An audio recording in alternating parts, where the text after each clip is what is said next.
Alright, so this is my vlogging take 2 test, and this time I think I'm just going to talk about a subject while I actually shoot footage, just to see kind of what this is going to look like, and then also give me a little more practice vlogging. What I'm actually going to talk about, if you haven't read from the title, is going to be the A7Siii.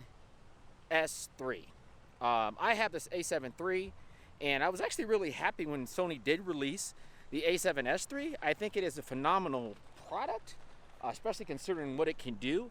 I'm gonna walk over here, hopefully no one's getting dizzy. I found a really cool rock that I can sit on. But really, yeah, I wanna kind of talk about it, just to kind of give you my thoughts on it. I actually think it is a phenomenal camera. I will say that I don't foresee picking it up anytime soon, because in all actuality, the amount of things that it can do, I really don't see actually myself, I don't see using it. So it's almost like I just really do YouTube videos and military events. Some of the capabilities of that camera, like your 240 frames per second in 4K, that's freaking amazing. I can't see an instance where I would actually use that. As a matter of fact, this camera has 120 frames per second in 1080, and when I bought it, I was actually buying it for that reason, thinking that I was going to use slow motion more, and I really haven't. So for me to jump to something like that, which night and day difference, I just couldn't see buying the camera for that. Not to mention the fact that the file size would be just crazy.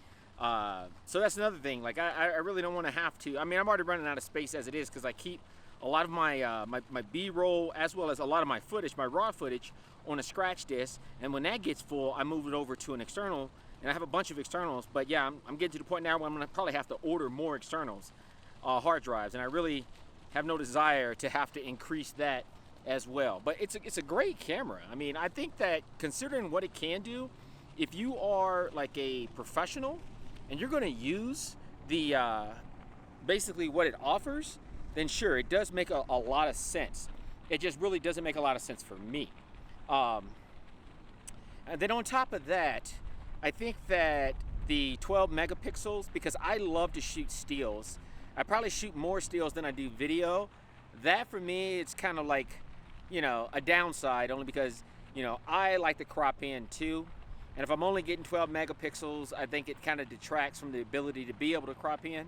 I like having 24 or greater, but I understand why they have 12, and it's going to help, you know, with low light performance, especially when it talks or comes to video. So I get why that would be appealing to you.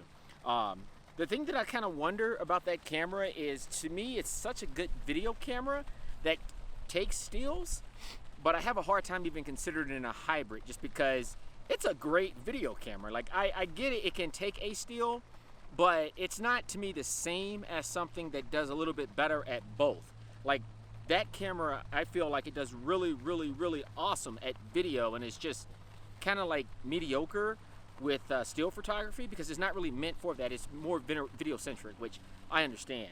And you can't do everything well, so you have to have a happy compromise. So I guess what I would probably say is I'm looking more forward to, I'm actually looking more forward to the A7 IV. And I'm hoping that maybe it gets an updated processor and sensor, maybe a slight bump in the megapixels, you know, a little bit more than what I currently have on the A7 III. And then maybe they throw in, like, I would be happy with 4K 60, because I think that would be about what I would like to use. But, you know, 4K 120, I wouldn't be mad about that. And then, of course, the same capability to use the CF Express cards, and the SD cards that the A7S III has. Like, I think that would be a great idea. And then hopefully that comes in at a lower price point, because that's the other issue for me with the A7S III, is that it's two of these cameras almost, because it's about $37.99. And you know, this right now, I picked up my A7 III last year towards the end of the year, and I only paid $17.99 for the body. So yeah, I mean, like I said, paying that much more and getting that increased capability that I would never use, that's what makes it a hard sell. Curious to see what the A7 IV looks like, because the one thing I can say that I've been looking at is I have a second camera. That second camera happens to have terrible autofocus, so I would like to have a second camera, but basically have great autofocus like this. So I was looking at getting a smaller A series, like a A6400 or even a 6100, and you know, use that. But frankly, I might just wait it out, because if the A7 IV comes out and it's what I like, then you know, it solves the problem. I'll have that camera, I have this camera, and then once again, I'm using the same lenses, and then I'm not stepping down to the APS-C sensor. I'm using full frame on both, which I actually really like. So, you know, just my thoughts. I'm not saying the A7S III is a bad camera. I just don't think it's the camera for me. The A7 IV would definitely be my cup of tea. If you got any questions, concerns, comments, please leave them down below. Click like, subscribe, and I think that's about it. So, Agent Fit signing out.